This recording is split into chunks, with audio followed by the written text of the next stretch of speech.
Good afternoon, Abbotsford residents. I'm Mr. Pelican. I'm running for your Commander-in-Chief here in Abbotsford.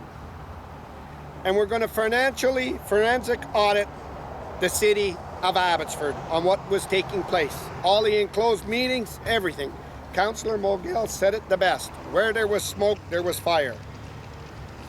The new BC Conservative member, Yuri, sold 15,417 new memberships.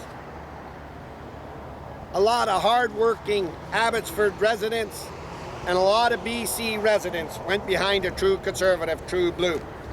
You saw the scandal with Caroline Elliott, Peter Millibard, Kevin Falcon, Gordon Campbell. Vultures circling the BC Conservatives to take it over, knowing that David Eby's almost exhausted and ended. David Eby will keep fighting the NDP. He won't step down and let somebody else have the reins till he collapses that party. But this took a lot of work by true Conservatives to do this for the BC Conservatives. After John Rustad had to leave, now there's only one man to take that. We saw the connection between One BC and Yuri, and bringing One BC in to make sure that they got to get rid of the NDP and what's taking place. I made it clear that what would take place if Peter Millibard or Caroline Elliott, that should be under investigations for all the cheating, that is beyond.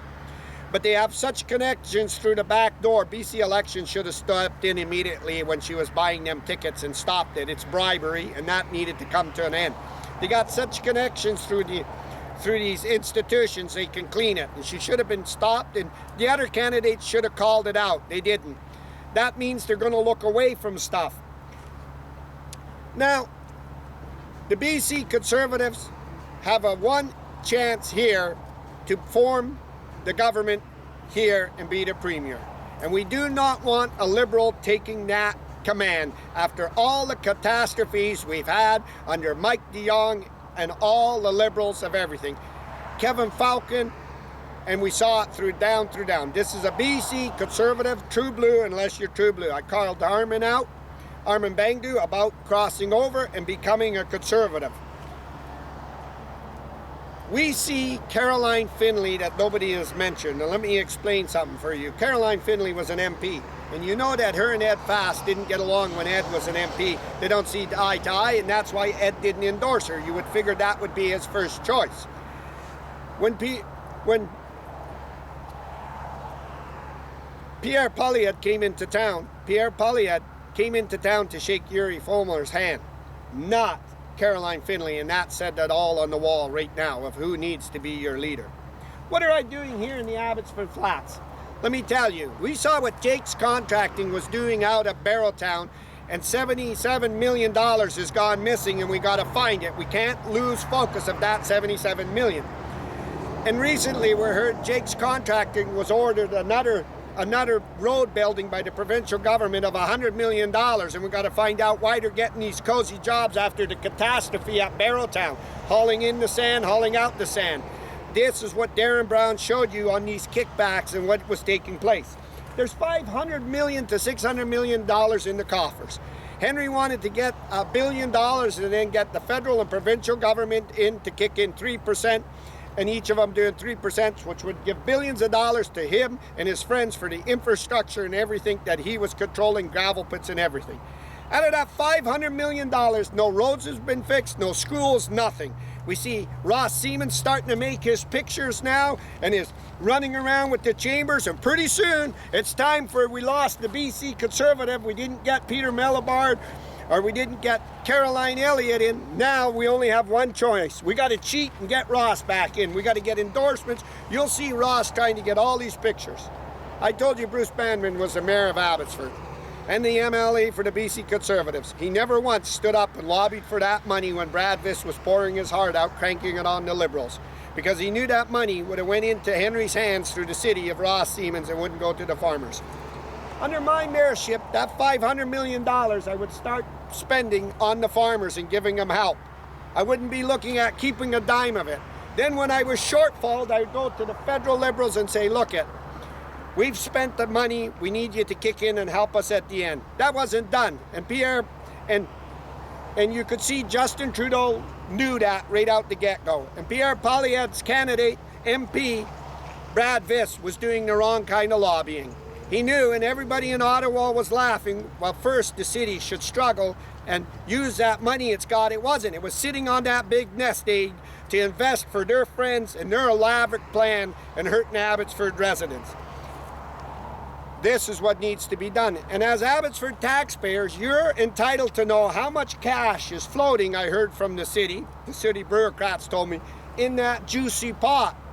Some are saying 700 million, some are saying 500 million. We know what Bruce Banman we saved, we know what he did when he was the mayor. But this is where it should have went, and we shouldn't lose focus of that. I made it clear when I saw the BC Conservative candidate, Yuri, and I made it clear that I'm going to lobby for my farmers. And if you want votes and you want helps and you want to get your memberships up, you must make sure front and center that you're here to help them farmers and not be passing money into Jake's catastrophe. And we got to find that $77 million that went missing out of Barrowtown, and why Jake's is getting all these coasty jobs and another one from the province, and why these farmers didn't get no help, and why $600 to $700 million is sitting in the city bank account and nothing's been done for the farmers. But we're going to give Ross a chance. You can see Dave Lowen's called quits. They already selected a new guy from in the organization of the establishment from Archway Community Services. Pierre Poilievre said it the best. These non-profits that were ripping off and ripping off and ripping off, tied to establishments, the Mennonite, M&Ms, he called them the mob of Abbotsford. We're going to go in and we're going to open that. We're going to go in after Archway, and we're going to make sure that this is where Archway should have pledged the money. We're going to make sure that Archway gets hammered down. Why the homeless were put out in the winter behind Walmart. They didn't stand up Rob Santiago for nothing. And we saw what Patricia Driesen did. She said she calls everybody out, then sits on the director of Archway, and then waives Archway's taxes when it made millions of dollars, and said it was a non-profit when it made profit. And we saw this take place. But Braun was the engine and a mastermind, manipulating Abbotsford and threatening Abbotsford, and when he lost control over it, he couldn't get it back in because I, an Abbotsford resident, weren't viable. So I'm today in the Abbotsford Flats making sure that our Conservative member that's running for the BC Conservatives to be your premier, Yuri, make sure front and center that this is where you need to be on the stomping grounds of Abbotsford to help our farmers and not look away. And there was 500 million in the cities. The Barrowtown Waterworks money that went missing under Jake's, 76 million. We got gravel dumped there, sand hauled in, gravel hauled in, then hauled out, and rocks then. Now we find out Jake's is getting over $100 million to do another part of the highway. You can see David Eby going to pack. You need to commit to BC and to Abbotsford residents. When I become premier, I'm going to open forensic audits into Jake's and into everything. Darren Braun opened the door, and that door was showing what was taking place in our city off of Abbotsford taxpayers. I'm live, Abbotsford, British Columbia.